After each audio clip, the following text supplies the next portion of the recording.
સીતારામ બધાને. આજનો મારો પોઝિટિવ થોટ છે, ભગવાન દરેક વસ્તુ માટે તમારો આભાર. ભગવાને આટલી સરસ લાઈફ આપી છે આપણને, તો ભગવાનનો આભાર માનવો જોઈએ. આટલી સરસ દુનિયા જોવા માટે બે આંખો આપી, કામ કરવા માટે હાથ પગ આપ્યા, તો આપણે ભગવાનનો આભાર માનવો જોઈએ.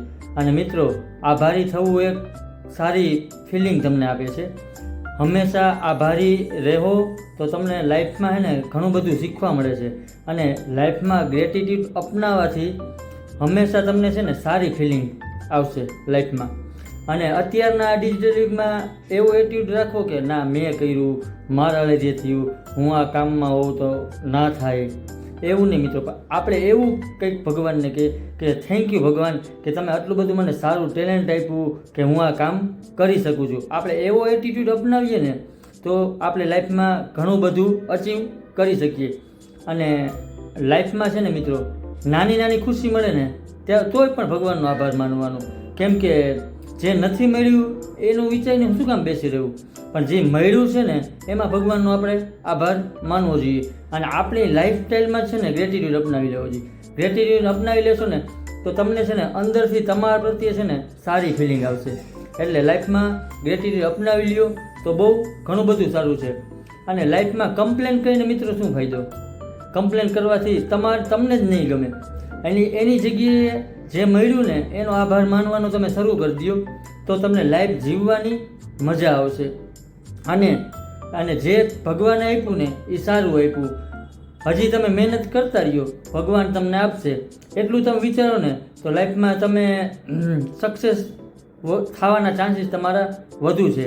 કારણ કે સેટિસ્ફેક્શન એવી વસ્તુ ને એ બધામાં નથી હોતું. આ યુગમાં સેટિસ્ફેક્શન હોવું ને એ બહુ મોટી વાત છે કે કુદરતે જે આપ્યું ને એમાં હું રાજી છું. એ રીતના રહેવાનું અને આગળ વધવાનું. અને છે ને મિત્રો, આપણી શ્રીમદ ભગવદ્ ગીતાજીમાં પણ લખેલું છે કે બધું કરનારા છે ને ઉપરવાળા છે, આપણે તો ખાલી માત્ર નિમિત્ત છીએ.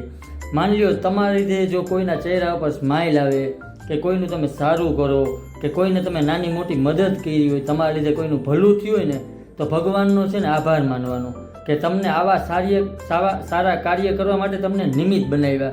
થેન્ક યુ કહેવાનું ભગવાનને કે આવું સારું કામ કરવા માટે તમે અમને નિમિત્ત બનાવ્યા. આ યુગમાં આ બધી વસ્તુ કરવી છે ને બહુ અઘરી છે, પણ આપણે કરતું રહેવાનું, ગ્રેટિટ્યૂડ લાઈફમાં અપનાવવાનો. અને લાસ્ટમાં મિત્રો એટલું કહીશ કે અગર ઈશ્વર મેં આસ્થા હૈ તો મુશ્કેલીઓમાં ભી રાસ્તા હૈ. હંમેશા ખુશ રહ્યો, ખુશ રાખો, એકબીજાને મદદ કરતા રહ્યો, હંમેશા પોઝિટિવ રહ્યો અને બધાનું સારું ઈચ્છો. Thank you all of you મને જોવા અને સાંભળવા બદલ. નેક્સ્ટ વિડીયોમાં બીજો હું સારો ટોપિક લઈને આવું છું. મારી યુટ્યુબ ચેનલ છે, એને તમે બધા લાઇક, શેર અને સબસ્ક્રાઈબ કરજો. અને FBમાં મારા ઇન્સ્ટા અને FBમાં મારું પેજ છે, એને ફોલો અને શેર કરજો, જેથી કરીને આપણે વધુમાં વધુ લોકો સુધી પોઝિટિવિટી સ્પ્રેડ કરી શકીએ છીએ. Thank you all of you. Thank you.